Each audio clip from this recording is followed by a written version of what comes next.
Assalamualaikum warahmatullahi wabarakatuh. Bapak Ibu, terima kasih sudah berkenan hadir di acara diseminasi budaya positif di Sekolah SMA Negeri 3 Karawang. Ini merupakan aksi nyata saya pada modul 1.4 di calon guru penggerak angkatan 11. Assalamualaikum warahmatullahi wabarakatuh.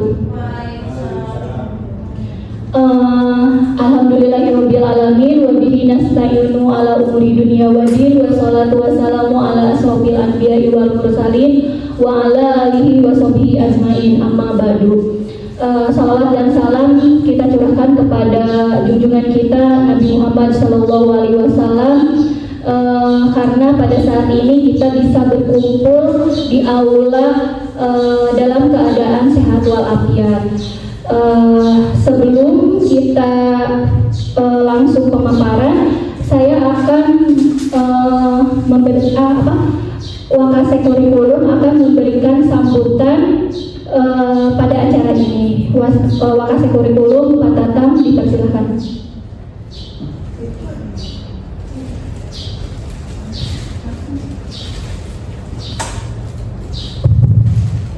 Baik, terima kasih. Assalamualaikum warahmatullahi wabarakatuh. Waalaikumsalam warahmatullahi wabarakatuh. Yang terhormat Ibu Irma selaku pemateri untuk diseminasi budaya positif ini, kemudian Bapak Ibu guru yang saya hormati, terima kasih atas kehadirannya, dan kita sama-sama marilah kita panjatkan puji dan syukur kepada Allah Subhanahu wa taala bahwasanya hari ini kita bisa berkumpul dalam keadaan sehat walafiat di ruang ini. Selawat salam semoga tetap tercurah kepada junjungan alim Nabi besar Muhammad sallallahu alaihi wasallam, pada para sahabatnya, pada umatnya, serta kita mudah-mudahan menjadi umatnya beliau di kelak di akhir zaman. Amin ya rabbal alamin. Bapak Ibu sekalian, diseminasi budaya positif ini sangat perlu sekali dilakukan di sekolah-sekolah, kalau bisa rutin ya, tiap minggu, tidak hanya ke kita di tenaga pendidik ya, atau tidak hanya sebagai bahan bagi calon guru penggerak, tetapi pada kenyataannya di kita juga harusnya tiap hari diingatkan tentang budaya-budaya positif yang ada di sekolah ya, terutama sekali terhadap anak-anak ya. Nah, budaya-budaya positif ini yang bisa diterapkan, bisa diteruskan atau bisa dikontinyukan ya. Mudah-mudahan bisa dikontinyukan, tidak hanya sebagai jargon saja atau sebagai tugas saja, sebagai slogan saja, tapi bisa diterapkan dalam aplikasi kehidupan sehari-hari di dalam proses pembelajaran kelas ya. Seperti itu. Efeknya akan sangat luar biasa ketika kita berperilaku positif, siswa berperilaku positif, insya Allah pembelajaran juga akan terasa sangat positif, dan mungkin mudah-mudahan akan mudah dipahami ketika materi disampaikan dalam suasana yang serba positif gitu ya. Perilaku positif, kegiatan positif, serta pemahamannya yang positif gitu ya. Jadi sekali lagi saya harapkan nanti Bu Irma setelah jadi guru penggerak juga, atau tidak hanya tugas saja tapi bisa diterapkan langsung di dalam proses kehidupan nyata, dalam proses pembelajaran di kelas. Itu saja mungkin dari saya. Wassalamualaikum warahmatullahi wabarakatuh. Waalaikumsalam warahmatullahi wabarakatuh. Terima kasih untuk Pak Tatang yang telah memberikan sambutan pada acara ini, perwakilan dari Wakasek Kurikulum. Baiklah Bapak Ibu, saya akan memperkenalkan fasilitator saya, yaitu Bapak Ahmad Ajidin sebagai fasilitator, saya sendiri sebagai CGP Angkatan 11, dan pengajar praktik Ibu Ilma Nopelia Winata. Selanjutnya Bapak Ibu guru kita ice breaking dulu ya.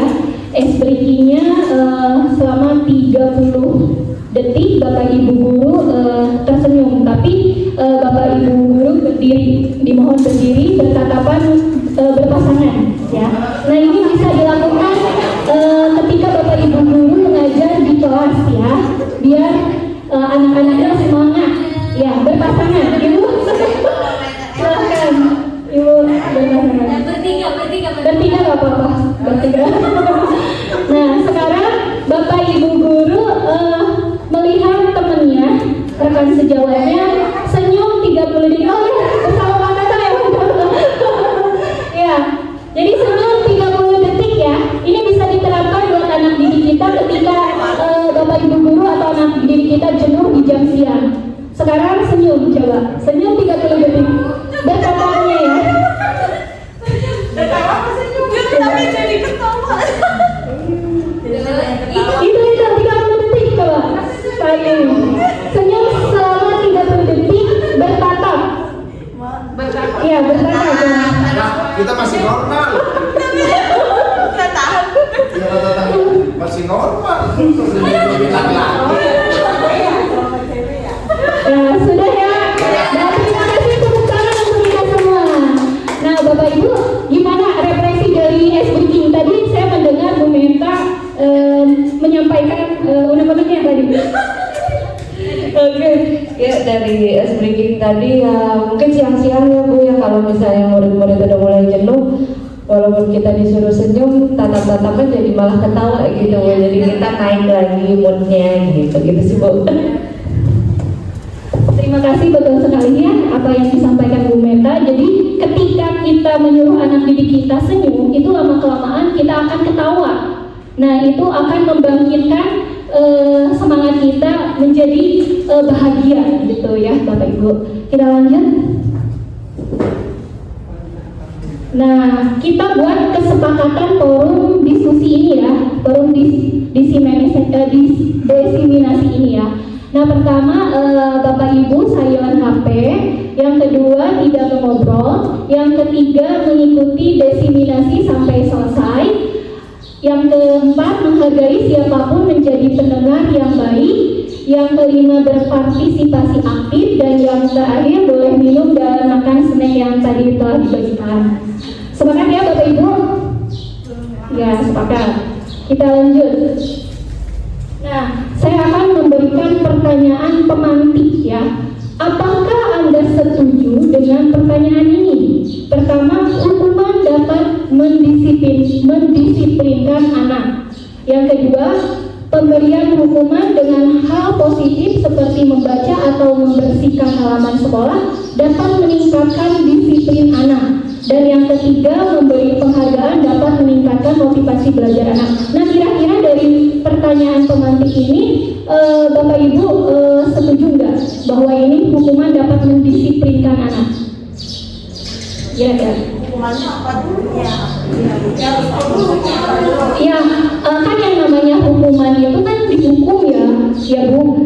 Jadi ada hukuman, terus ada konsekuensi, dan ada restitusi. Nah, nanti kita belajar. Ini kan hanya pertanyaan pemantik. Nah, nanti ketika saya menyampaikan, Bapak Ibu akan tahu bahwa hukuman ini dapat mendisiplinkan anak atau tidak. Karena yang saya pelajari itu ada hukuman, ada konsekuensi, dan ada restitusi. Pernah mendengar kan ada segitiga restitusi? Pasti Bapak Ibu pernah mendengar. Kita lanjut. Nah, budaya positif. Seorang guru yang baik harus memiliki kemampuan dalam mewujudkan budaya positif di sekolah. Budaya positif tersebut dapat dijalankan dengan menerapkan konsep-konsep inti seperti pertama perubahan paradigma belajar, yang kedua disiplin positif, yang ketiga nilai-nilai kebajikan, yang keempat kebutuhan dasar manusia, yang kelima motivasi perilaku manusia, yang keenam posisi kontrol guru, yang ketujuh keyakinan kelas, dan yang kedelapan itu segitiga restitusi. Selanjutnya perubahan paradigma. Nah, di sini ada kegiatan kepalan tangan. Nah, sekarang coba Bapak Ibu kepalkan. Jadi Bapak Ibu berpasangan, nanti ada temannya yang mengepalkan tangan.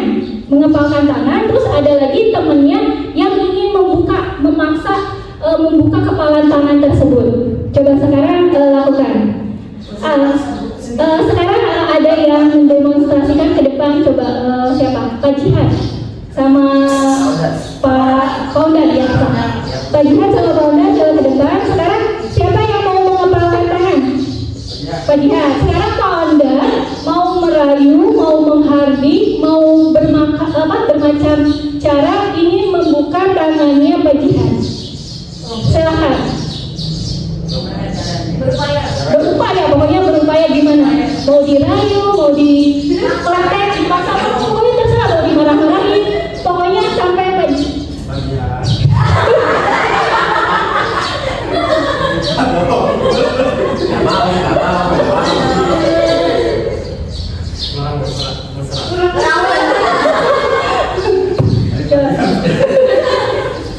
Pondan mau diapakan Pak Jihad sampai kira-kira Pak Jihad membuka tidak kepalan tangannya gitu. Kalau diraih tadi.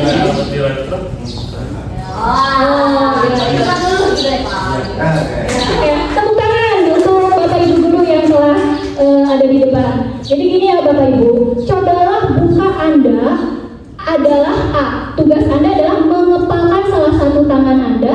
Coba Anda bayangkan bahwa nada menyimpan sesuatu yang sangat berharga di dalam kepalan tangan Anda. Anda perlu menjaga benda tersebut sekuat tenaga. Karena begitu pentingnya untuk kehidupan Anda. Nah, tugas yang tadi yang Pak Ondan adalah mencoba dengan segala cara untuk membuka kepalan tangan Anda. Nah, dengan merayu, mengintimidasi, memarahi, menggoda, menggelitik atau di apapun. Nah, tadi kan awalnya Pak Jihad gak mau kan? Gak mau gak mau membuka kepalan tangan kan? Nah, itu adalah seperti pembelajaran dengan paradigma baru. Jadi pembelajaran dengan paradigma baru itu merupakan pembelajaran yang dirancang berdasarkan prinsip pembelajaran berdiferensiasi. Mungkin Bapak Ibu sudah tahu ya, pernah mendengar pembelajaran berdiferensiasi itu seperti apa? Mungkin Bu Yunda berdiferensiasi? Bu Yunda Berdiferensiasi berarti dari katanya kan different, mungkin berbeda-beda ya, menyesuaikan dengan kodrat sesuai yang berbeda-beda itu, gitu pasti gitu. Ya. Jadi berdiferensiasi itu adalah pembelajaran yang sesuai dengan kodrat alam dan kodrat zaman anaknya. Ya, jadi berbeda-beda. Misalkan saya belajar materi sistem pernapasan. Nah, dalam pembelajaran sistem pernapasan, saya memberikan tugas kepada anak. Misalkan ada yang menggunakan, kan kita tuh pas awal pembelajaran itu harus tahu gaya belajar siswa. Jadi kalau di kurikulum Merdeka itu kita tuh harus tahu kemampuan awal siswa itu seperti apa. Jadi ada yang belajarnya dengan gambar, dengan video, ada dengan praktikum atau kegiatan gitu ya, dengan gerakan. Nah, itu namanya ada visual, kinestetik, dan auditory. Nah, di awal pembelajaran kita harus melakukan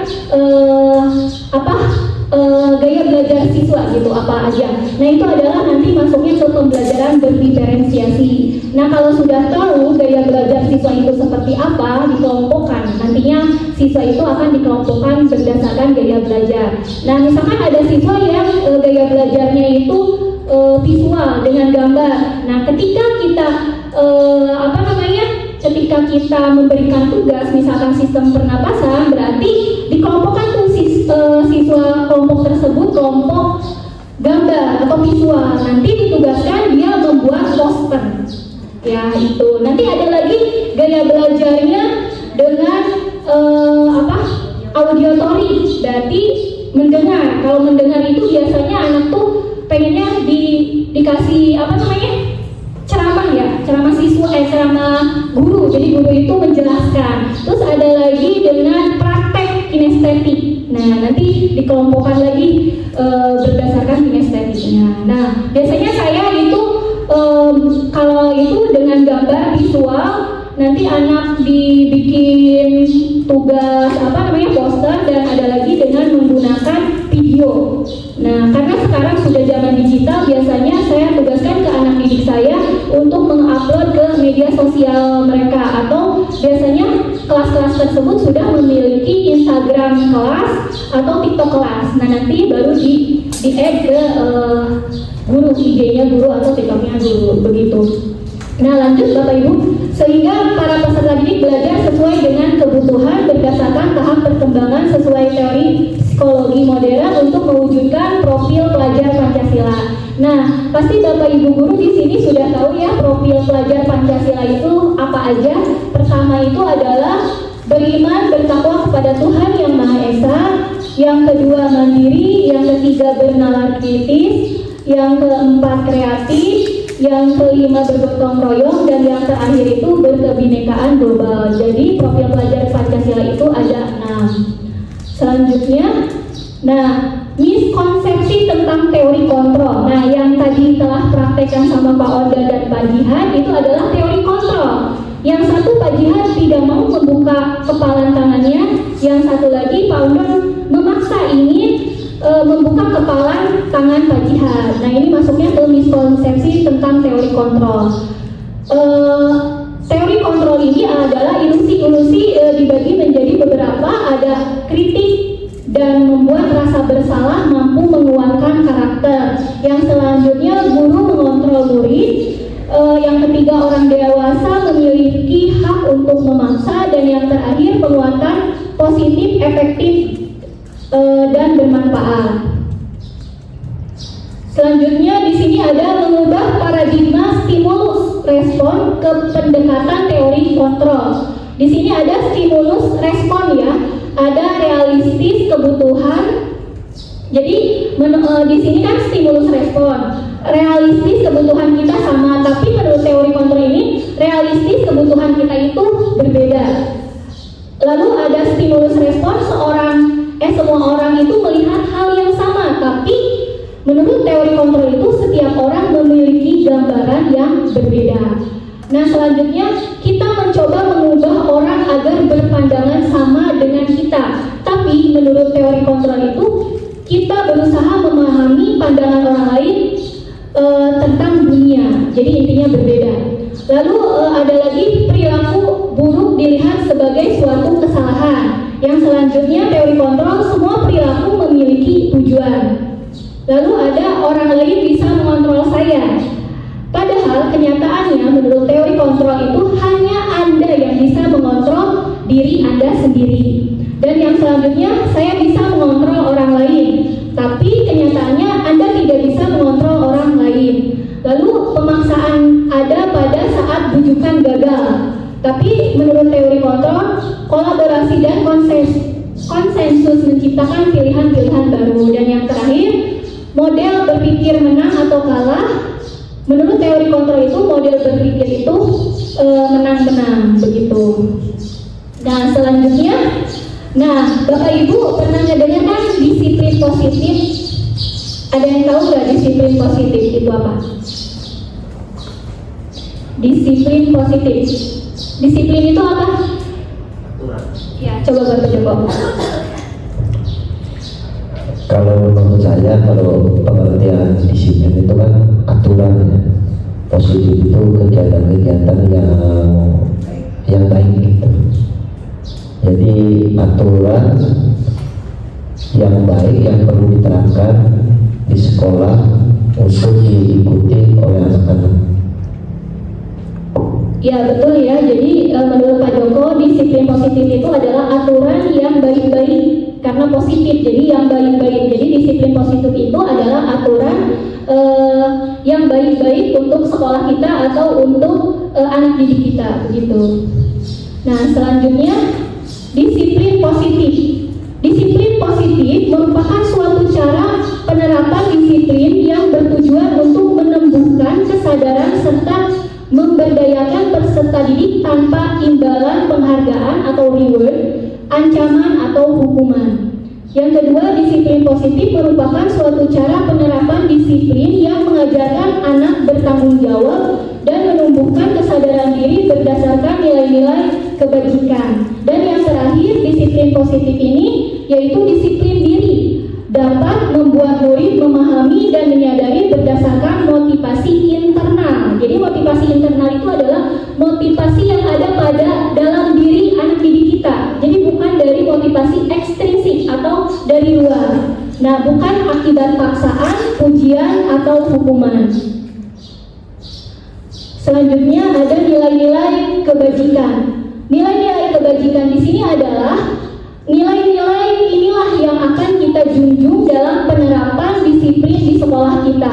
Nilai-nilai inilah yang kita harapkan dapat tertanam pada anak didik kita dengan dimulai dari pembiasaan-pembiasaan kecil yang dilakukan secara konsisten terus-menerus yang berkesinambungan, begitu.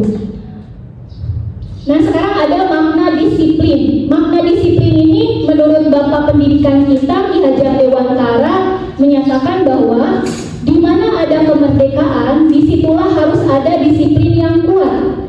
Sungguh pun disiplin itu bersifat self-disiplin, yaitu kita sendiri yang mewajibkan kita dengan sekeras-kerasnya, tetapi itu sama saja.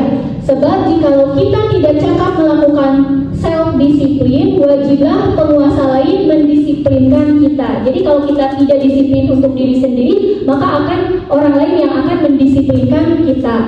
Dan peraturan demikian itulah harus ada di dalam suasana yang merdeka, begitu menurut Ki Hajar Dewantara. Selanjutnya, makna disiplin itu, pemikiran Ki Hajar ini sejalan dengan pandangan Dian Gosen. Dian Gosen menyatakan bahwa arti dari kata disiplin berasal dari bahasa Latin, yaitu disiplina, yang artinya belajar. Kata disiplin juga berasal dari akar kata yang sama dengan disiplin atau murid atau pengikut. Untuk menjadi seorang murid atau pengikut, seseorang harus paham betul alasan mengapa mereka mengikuti suatu aliran atau ajaran tertentu, sehingga motivasi yang terbangun adalah motivasi intrinsik yang ada di dalam diri anak tersebut, bukan motivasi ekstrinsik atau dari luar, begitu.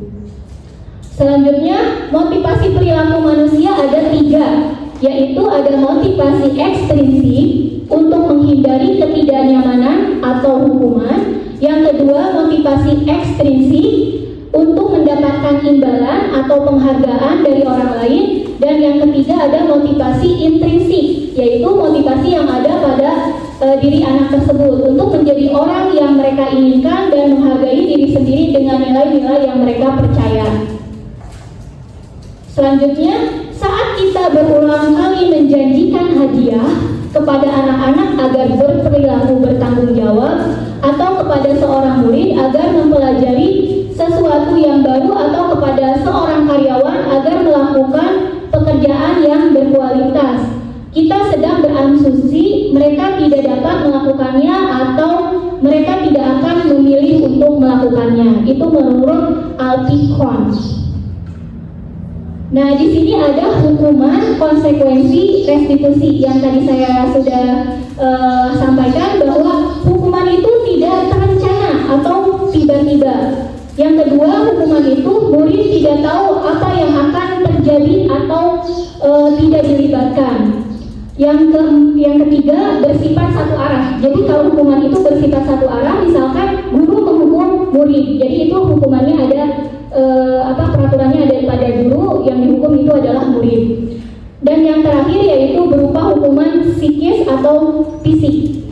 Nah, selanjutnya ada konsekuensi. Nah, konsekuensi di sini adalah rencana atau disepakati bersama murid kita sesuai peraturan. Lalu ada murid tetap dibuat tidak nyaman, dan yang terakhir sikap guru selalu memonitor murid.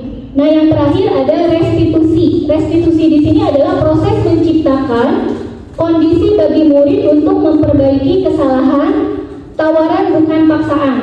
Dan yang terakhir proses kolaboratif yang mengajarkan murid untuk mencari solusi sendiri. Oh, selanjutnya bentar ya. Di sini ada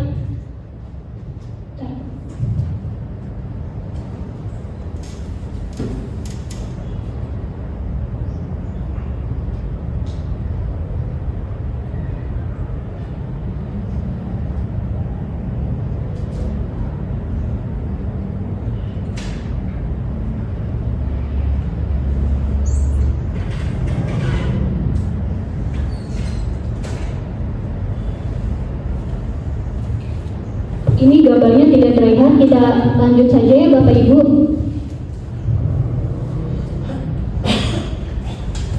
Langsung aja ke restitusi. Restitusi adalah proses menciptakan kondisi bagi murid untuk memperbaiki kesalahan mereka sehingga mereka bisa kembali pada kelompok mereka dengan karakter yang lebih kuat. Restitusi juga merupakan proses kolaboratif yang mengajarkan murid untuk mencari solusi untuk masalah mereka dan membantu murid berpikir tentang orang seperti apa yang mereka inginkan dan bagaimana mereka harus memperlakukan orang lain. Itu adalah restitusi. Selanjutnya di sini ada tindakan guru, hukuman atau konsekuensi. Nah, kita cermati bareng-bareng ya. Kira-kira kalau ada kasus seperti ini, mencatat 100 kali di dalam buku kalimat, saya tidak akan terlambat lagi karena terlambat ke sekolah. Ini kira-kira masuk hukuman atau konsekuensi Bapak Ibu? Hukuman, iya. Ini adalah masuknya kepada hukuman. Nah, yang kedua ada lari mengelilingi lapangan basket 2 kali karena terlambat hadir di sekolah. Ini masuknya ke hukuman atau konsekuensi? Iya, ini adalah masuknya ke hukuman. Lalu ada lagi murid diminta untuk push up 15 kali karena tidak menggunakan masker ke sekolah. Ini hukuman atau konsekuensi? Hukuman ya Bapak Ibu. Iya, udah ada jawabannya. Udah. Di sini menggantikan kertas tugas teman yang dicoret-coret. Ini masuknya ke konsekuensi ya. Membersihkan tumpahan air di meja tulis karena tersenggol pada saat belajar. Berarti ini adalah konsekuensi. Lalu murid disuruh untuk tidak mengenakan sepatu seharian di sekolah karena tidak mengenakan sepatu hitam. Ini adalah hukuman. Lalu ada lagi lari mengelilingi lapangan basket 2 kali karena terlambat 10 menit untuk pelajaran PJOK. Kira-kira ini apa? Ada yang beranggapan hukuman atau konsekuensi? Ada yang beda nggak pendapatnya? Yang terakhir. Iya, betul menurut Bu Linda ya. Jadi kenapa ini masuknya ke konsekuensi? Kenapa tidak ke hukuman? Walaupun dia dihukum dengan lari mengelilingi lapangan basket 2 kali, karena ini adalah masuk ke pelajaran PJOK. Kecuali kalau misalkan Bu Linda guru fisika menghukum anak murid Bu Linda dengan lari 2 kali putaran, itu adalah hukuman karena Bu Linda bukan bidang dari olahraga tersebut. Begitu ya Bapak Ibu. Selanjutnya dihukum oleh penghargaan. Nah, jadi ada hukuman yang dihukum oleh penghargaan. Penghargaan itu tidak efektif. Jadi kalau Bapak Ibu ngasih penghargaan kepada anak itu tidak efektif, itu merupakan hukuman. Lalu penghargaan itu merusak hubungan. Jadi kalau Bapak Ibu ngasih penghargaan kepada anak didik kita itu akan merusak hubungan. Jadi nanti ada kecemburuan sosial dari teman-temannya, teman-teman di kelasnya gitu. Lalu ada lagi penghargaan itu mengurangi ketepatan. Lalu ada lagi penghargaan itu menurunkan kualitas. Jadi kalau Bapak Ibu memberikan penghargaan kepada anak didik kita, misalkan ngasih bintang ke anak didik kita, nanti itu akan menurunkan kualitas kita sebagai guru, gitu Bu. Lalu ada penghargaan itu mematikan kreativitas, gitu. Dan yang terakhir adalah penghargaan itu adalah hukuman. Jadi untuk sekarang hukuman itu jangan dilakukan gitu. Jadi yang harus dilakukan itu adalah kita sebagai guru adalah segitiga restitusi. Nanti ada materi segitiga restitusi. Nah, dihukum oleh penghargaan, jadi pengaruh jangka pendek dan jangka panjang. Penghargaan efektif jika kita menginginkan seseorang melakukan sesuatu yang kita inginkan dalam jangka pendek. Yang kedua, jika kita menggunakan penghargaan lagi dan lagi, maka orang tersebut akan bergantung pada penghargaan yang diberikan serta kehilangan motivasi dari dalam. Jadi motivasi intrinsiknya itu tidak akan muncul gitu. Lalu yang ketiga, jika kita mendapatkan penghargaan untuk melakukan sesuatu yang baik, maka selain kita senantiasa berharap mendapatkan penghargaan tersebut lagi, kita pun menjadi tidak menyadari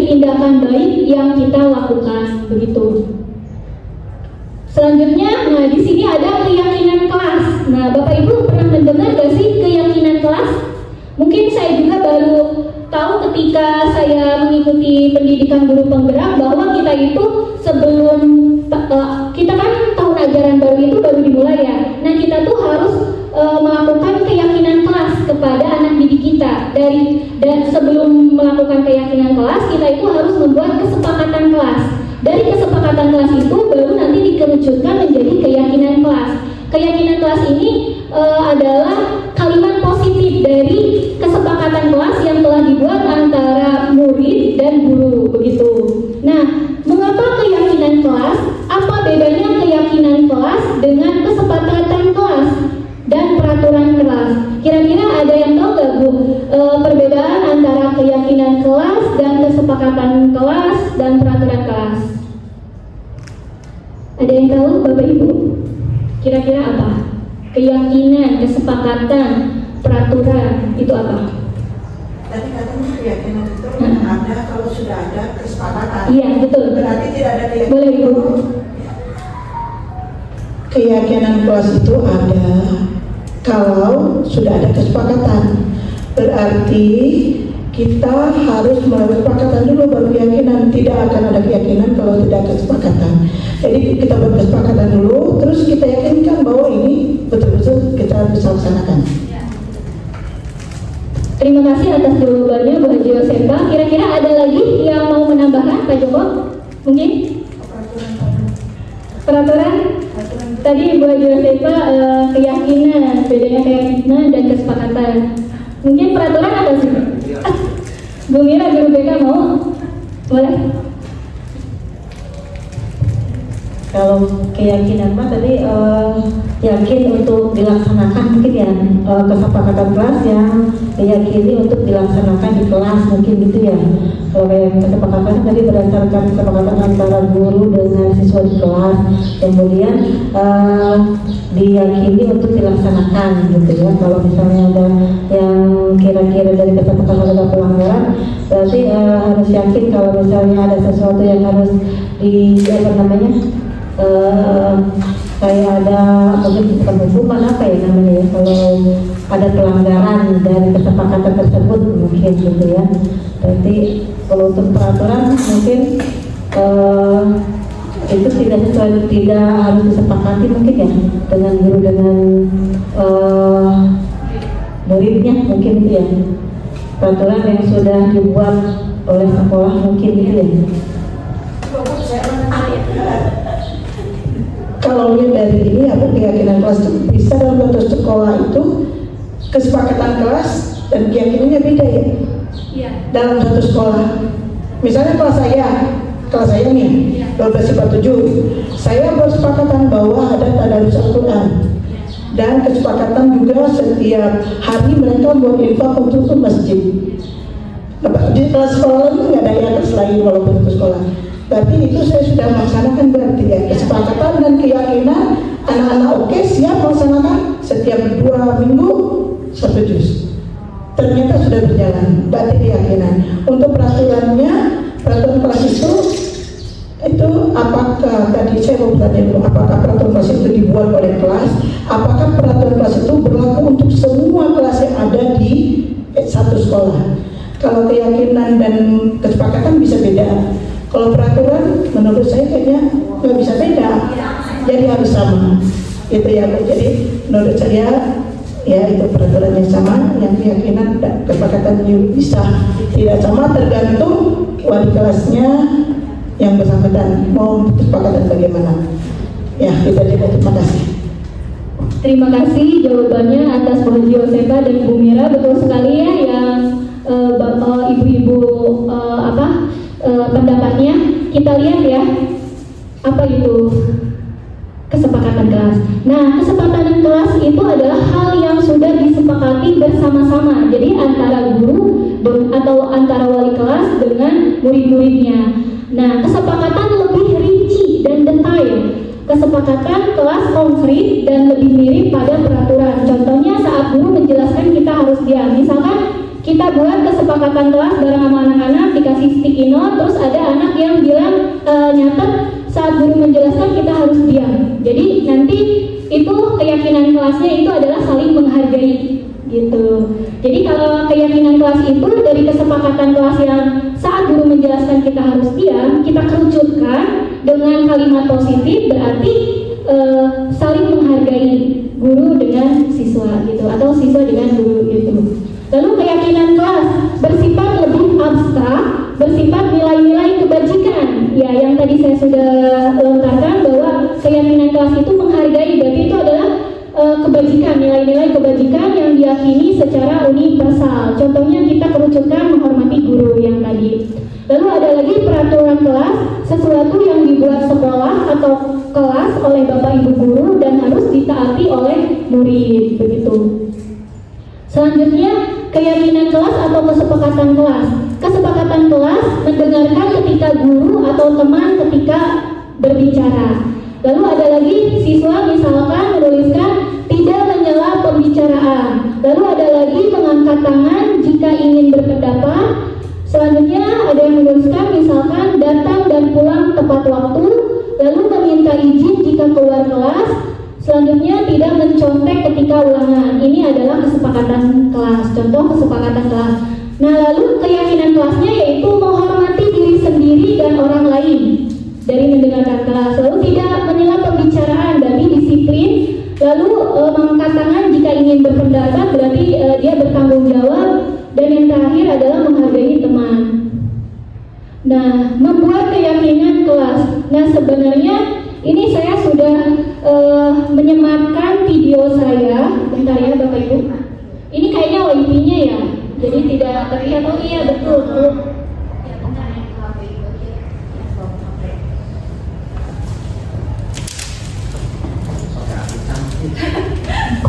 Iya Bang, ikut cantik biar dari. Saya nyariin aku cantik.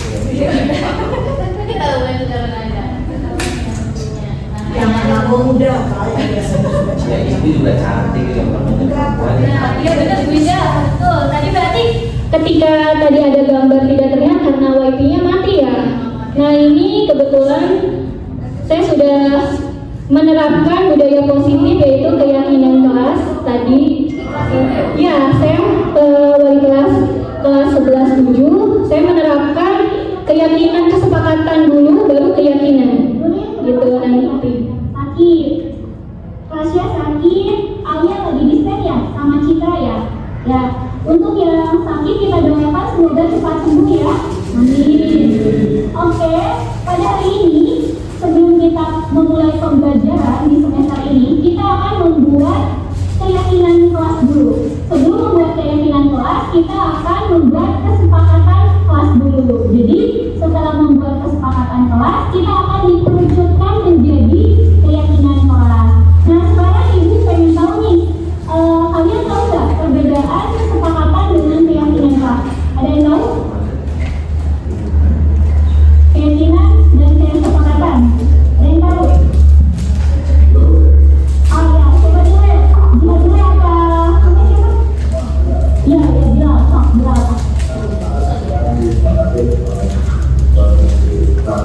Ya, kesepakatan menurut Bila adalah kesepakatan yang disepakati oleh siswa-siswi kelas. Ada lagi dari Bila? Sama, kesepakatan. Kalau keyakinan itu apa? Kalau keyakinan kelas.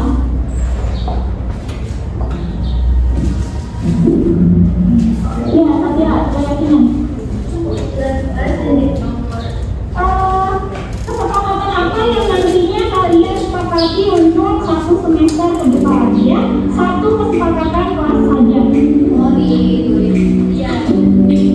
Jadi nanti anak didik kita suruh menulis keinginannya apa yang mau disepakati. Boleh dengan menggunakan sticky note, bagikan. Nanti anak-anak suruh menempelkannya di depan gitu. Sekarang silakan kalian tulis kesepakatan apa yang kalian ingin disepakati satu semester ke depan. Nah, kalau sudah bisa ditempelkan di depan, benar ya? Ibu tulis dulu di sini kesepakatan kelasnya.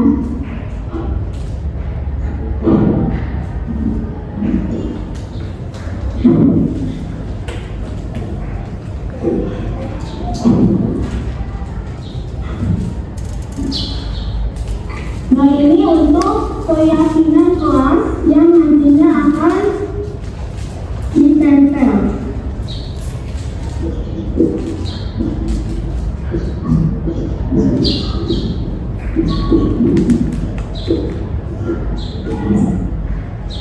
Sudah? Silakan mulai dari depan. Di sini tadi ya.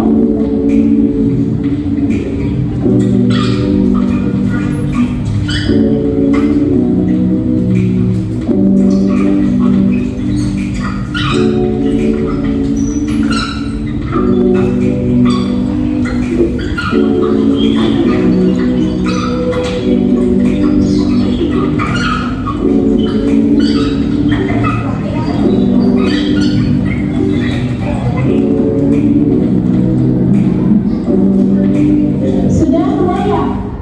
Nah, sekarang ada yang mau membantu Ibu? Oh iya, Jan. Untuk membacakan kesepakatan teman-temannya. Nah, Ibu yang akan nulis keyakinan kelasnya. Silakan. Dirahmakan taat yang pelajaran. Berarti apa keyakinan kelasnya? Menghargai guru.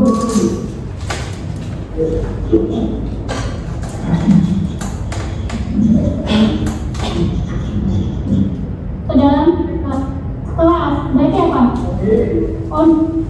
Kesepakatan kelas sudah disepakati, itu tiap orang menunjukkan keinginannya yang akan disepakati selama 1 semester ya.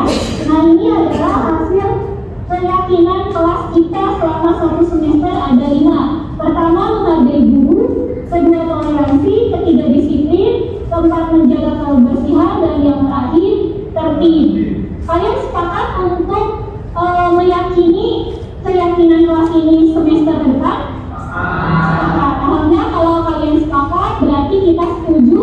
Dan nanti untuk keyakinan kelas ini kita akan tempel di dinding kelas kita ya. Di dinding kelas supaya kalian ingat apa yang sudah disepakati atau diyakini kelas kita bersama wali kelas selama 1 semester.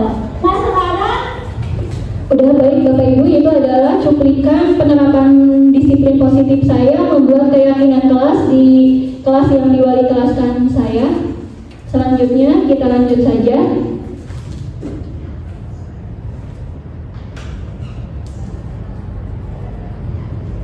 Nah, di sini ada 5 kebutuhan dasar manusia. Jadi manusia itu ada 5 kebutuhan dasarnya. Pertama adalah bertahan hidup. Nah, bertahan hidup di sini adalah makanan, pakaian, tempat tinggal, keamanan, dan kesehatan.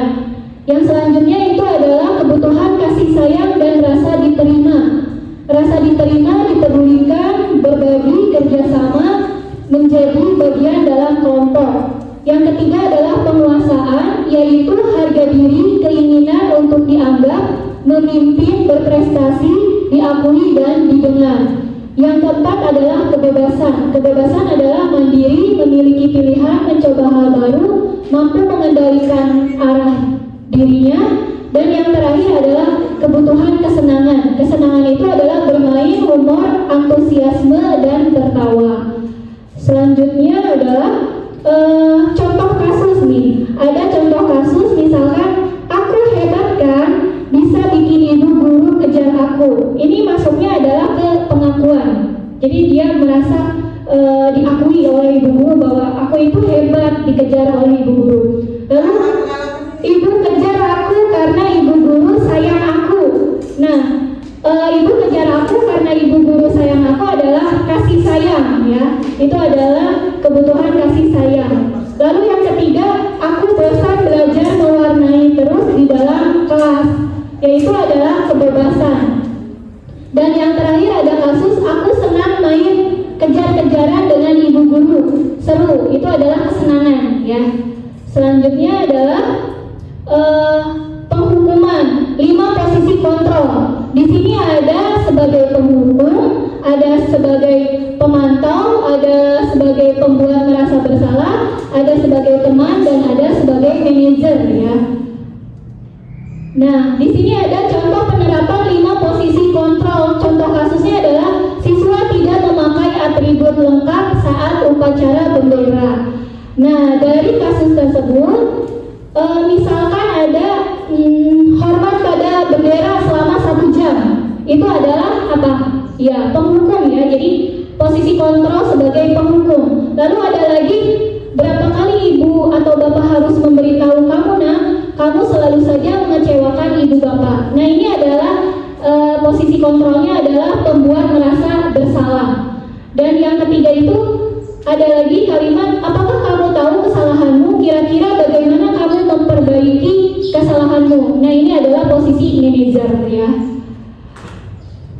Selanjutnya ada posisi kontrol, apakah ini? Ayolah lakukan demi bapak ibu ya. Nah, ini adalah posisi kontrol sebagai teman. Dan yang terakhir, kamu tidak pernah mendapat nilai jika tidak mengerjakan tugas. Ini adalah posisi kontrol pemantau. Nah, di sini ada segitiga restitusi. Segitiga restitusi ini adalah suatu proses dialog yang dijalankan. Benar. Yang dijalankan oleh guru agar dapat menghasilkan murid mandiri dan bertanggung jawab. Ini adalah segitiga restitusi. Pasti Bapak Ibu pernah mendengar ya segitiga restitusi itu apa. Nah, segitiga restitusi itu ada 3 tahapan. Pertama itu adalah menstabilkan identitas. Jadi ketika Bapak Ibu akan melakukan segitiga restitusi, yang Bapak Ibu pertama lakukan adalah menstabilkan identitas, yaitu berdasarkan prinsip membuat kesalahan adalah bagian dari proses pembelajaran. Jadi berbuat salah itu wajar, tidak ada manusia yang sempurna. Ibu atau bapak juga pernah melakukan itu. Nah, ini adalah kalimat-kalimat dilontarkan ketika bapak ibu akan melakukan tahap menstabilkan identitas pada segitiga restitusi. Ibu bapak tidak mau mencari siapa yang salah, tapi ibu bapak ingin mencari solusi dari permasalahan ini. Yang terakhir, kamu berhak merasa begitu. Nah, ini adalah contoh-contoh kalimat yang dilontarkan ketika bapak ibu guru akan menstabilkan identitas. Selanjutnya yang kedua adalah tahap validasi tindakan yang salah, yaitu berdasarkan prinsip setiap perilaku berupaya memenuhi suatu kebutuhan tertentu. Contoh kalimatnya adalah, kamu pasti punya alasan mengapa melakukan hal seperti itu. Yang kedua, padahal kamu tidak melakukan yang lebih buruk dari ini ya, tapi kamu bisa menahan amarah. Yang ketiga, kamu patut bangga karena telah melindungi sesuatu yang penting buatmu. Yang keempat, kamu melakukannya karena mempertahankan sesuatu yang penting bagimu. Ini adalah contoh kalimat validasi tindakan yang salah. Yang selanjutnya, tahap terakhir pada segitiga restitusi adalah menanyakan keyakinan kepada anak didik kita. Menanyakan keyakinan yaitu berdasarkan prinsip teori kontrol bahwa pada dasarnya kita termotivasi secara intrinsik atau pada diri dalam anak tersebut. Contohnya adalah apa keyakinan kelas kita. Yang kedua, nilai-nilai apa yang telah disepakati bersama. Yang ketiga, seperti apa gambaran sebuah kelas yang ideal menurut kamu. Dan yang terakhir, kamu ingin menjadi orang yang seperti apa. Selanjutnya ini adalah contoh penerapan segitiga restitusi yang saya terapkan. Nah, di sini ada kasus bahwa Citra itu adalah terlambat masuk ke kelas pelajaran saya.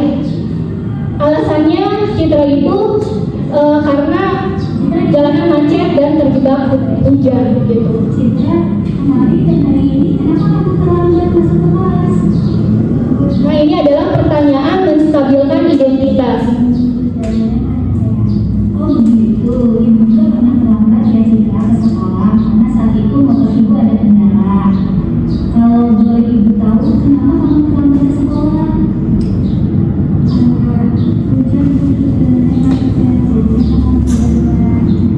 Memang sekarang sudah musim hujan ya Citra.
tapi diajak berdiskusi gitu, menggunakan tahapan-tahapan segitiga restitusi. Jadi anak itu diajak diskusi. Karena dengan itu saya menjadi lebih semangat untuk berangkat sekolah dan tidak telat lagi. Terima kasih. Assalamualaikum warahmatullahi wabarakatuh.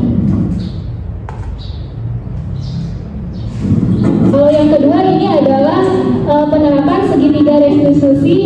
Anak tersebut ketika pelajaran saya namanya Dama, dia melakukan atau bermain game ya. Jadi kalau namanya segitiga restitusi jangan dimarahi di kelas, jadi dipanggil ke ruangan biar diskusi antara kita berdua gitu. Kamu tidak memperhatikan saat ibu menjelaskan materi.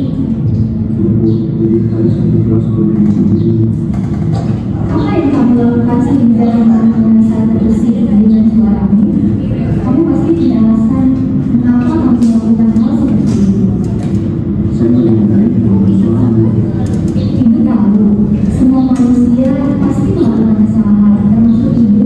Saat ibu masih sekolah, kamu melakukan kesalahan seperti kamu kepada bapak ibu. Tapi yang enggak bahwa kamu pasti bisa menyelesaikan masalah ini. Apa yang kamu ketahui tentang kesepakatan kelas yang telah kita buat bersama-sama?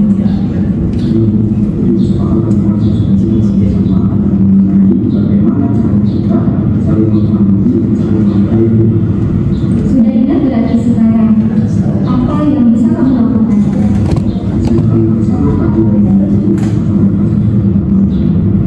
Baiklah, nah sekarang apa yang bisa kamu lakukan untuk memperbaiki kesalahan? Saya akan berbagi kesalahan saya dan saya tidak akan mengulangi kesalahan itu lagi. Juga saya akan melaksanakan kesepakatan kelas sebelum saya akan menimbulkan efek saat jam pelajaran lalu melakukan lagi setelah selesai pelajaran. Baiklah, kalau begitu ibu maafkan ya Dana ya. Ibu menghargai usaha kamu untuk memperbaiki diri kamu. Besok ibu akan melihat perkembangan kamu ya Dana ya. Terima kasih Bu. Silakan ke kelas lagi ya Dana. Terima kasih Bu. Ya.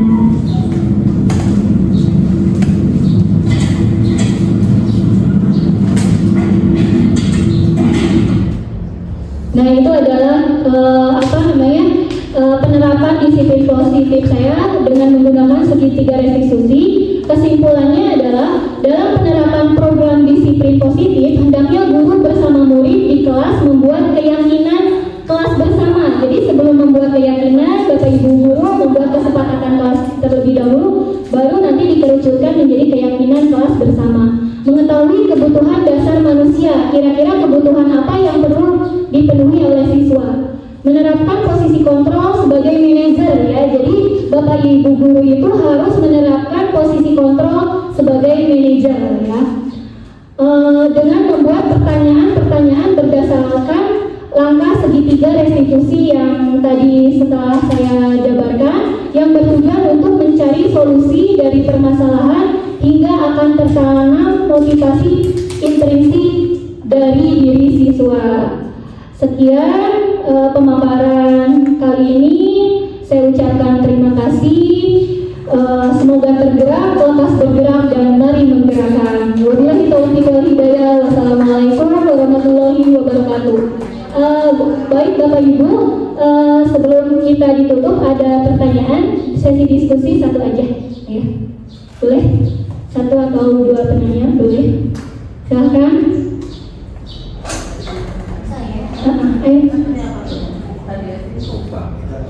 Iya, boleh Bu Ida. Oke, terima kasih Bu Irma. Pertanyaannya kan tadi berarti kita ditekankan bagaimana pentingnya motivasi intrinsik siswa itu kan ya. Nah, menurut Ibu atau Bapak Ibu yang lain, bagaimana ya kita bisa memunculkan motivasi intrinsik siswa tuh, jadi biar anak tuh punya motivasi internal untuk belajar, menghargai teman dan lain-lain. Kiat-kiatnya mungkin dari Bu Irma atau dari Bapak Ibu guru yang lain. Terima kasih Bu. Baik Ibu Winda, kira-kira Bapak Ibu guru ada yang mau menjawab pertanyaan dari Ibu Winda? Jadi untuk menanamkan motivasi intrinsik pada diri siswa kita itu harus menerapkan apa? Ada yang mau bisa menjawab? Kira-kira apa? Motivasi intrinsik. Ada? Mungkin kalau menurut saya ya Bu Indah, kalau untuk menanamkan motivasi intrinsik pada anak didik kita adalah sebenarnya anak didik kita itu kebanyakan motivasinya eksternal ya.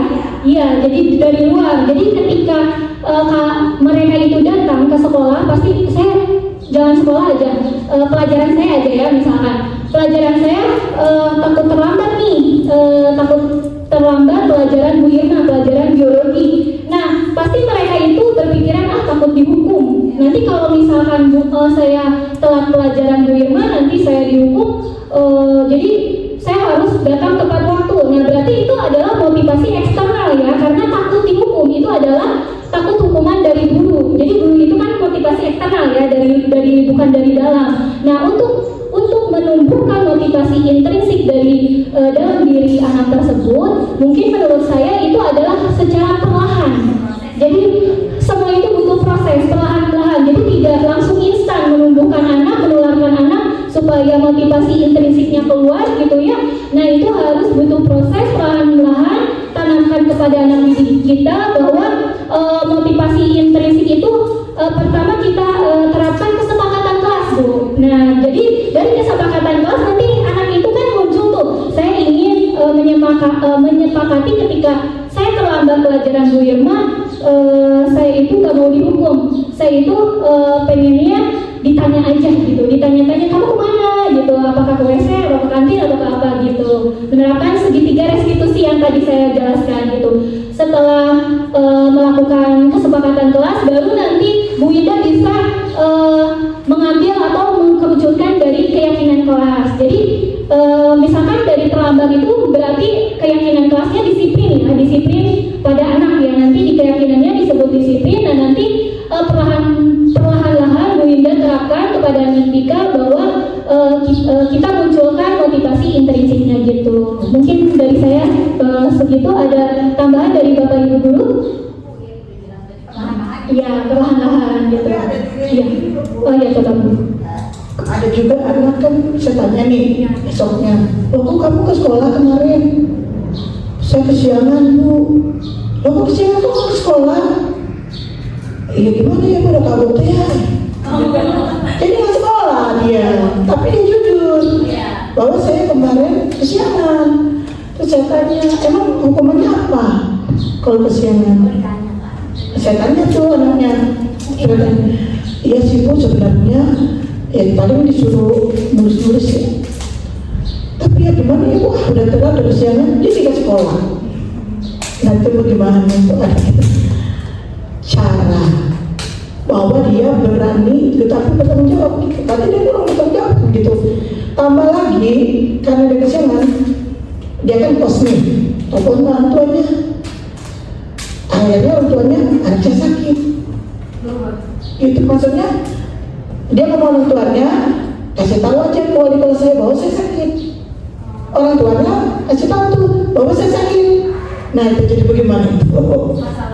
Jadi dia tidak takut loh, ini dia tidak ada motivasi hukumannya cuma sekedar begitu. Kenapa nggak masuk? Tetap aja dia tidak masuk. Belum ada sebelumnya. Ya, iya.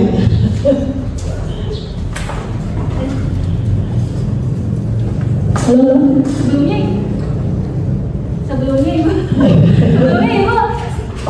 Sebelumnya Ibu sudah bikin kesepakatan kelas dulu belum sama anak didik Ibu?